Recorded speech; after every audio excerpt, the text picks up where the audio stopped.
Well, hello all. Alright. Bad night. Horrible. Felt so badly. I think we've got it under control now. Alright, let's talk about what is happening around the planet with humans. They're so overpopulated. They're starting to get what they call unrest. But lots of people are becoming a little frustrated with their government all over the world. And this has been predicted, that this is just the beginning.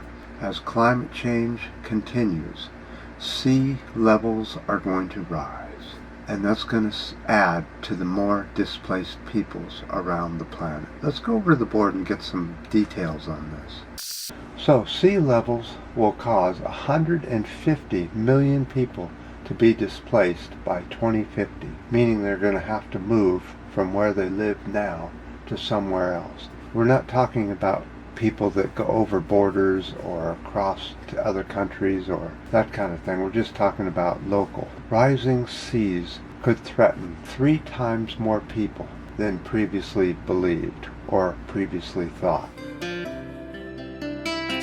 Oh, really? The UN says there are 272 million displaced persons in 2019. Now that number, I don't know. That's just the number I found. I found that they went all over the board. So these numbers you're hearing, just take with a grain of salt. Here in the U.S., 76,020 minors traveled without their parents and were apprehended trying to get into the U.S. That is up 52% more than just last year. And who is taking on the most refugees anywhere in the world? It's Canada who's doing that. They've taken more refugees than any other country. Number, I haven't got one.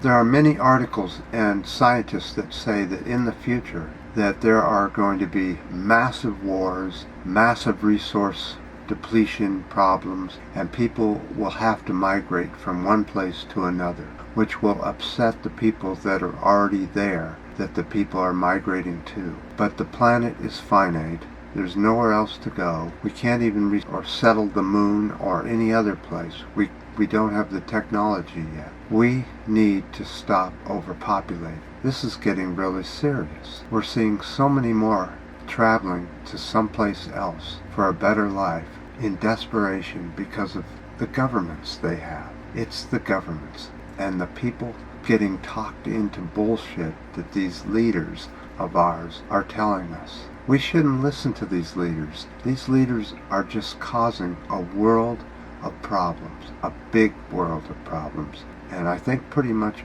everyone knows that this is going to become more and more difficult to solve if we don't get our population down and go to indoor gardening, become vegetarians and then vegans, get health care for all. There's so many things we need to do besides war. And by the way, how well is Iraq doing? How well is Syria doing? How well is Afghanistan doing? And how about the places in Africa that the U.S. is bombing? And now the U.S. is openly stealing other people's oil. Openly. This will become the norm in the future if we don't do something about this. Our leaders must be picked with much more research than they are at present. If you've got that phone in your hand, why don't you research who you're voting for? Put the name of the person you want to vote for and put in voting record and start there. Find out who it is that you're trying to put in office. Not just because your friends are doing it or your parents or somebody else you might know, because it just will get us in absolute nowhereville and into refugeeville and civil war and intercontinental war and missiles flying and no clean water and nuclear power plants blowing off.